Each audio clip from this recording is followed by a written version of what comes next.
We all have biases and we all have a cultural programming. Because I have done a bias test and because I've constantly worked on personal development, I have done tests for biases, university studies, and taken part in research.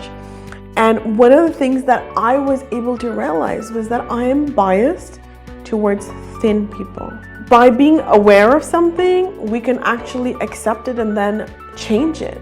But if I continue saying and denying that I possibly had biases or have biases, I will never be able to progress as a human being. So my biases come because I've always been too fat and I've resented being fat, but then the opposite of fat is thin. So you're like, it makes sense to kind of have that bias.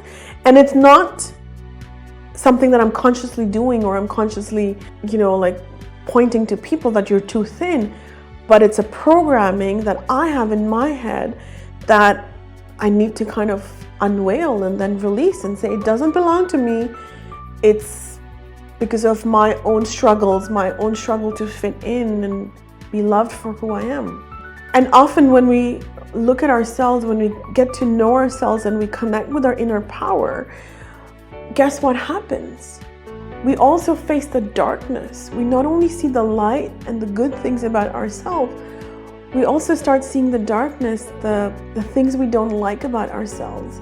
The start is the most important thing, the willingness to accept, the willingness to forgive ourselves for our biases, our programming, and our darkness.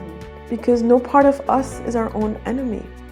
And when we mix the light and the dark, we are able to form a sparkling whole, sparkling sexiness and brilliance.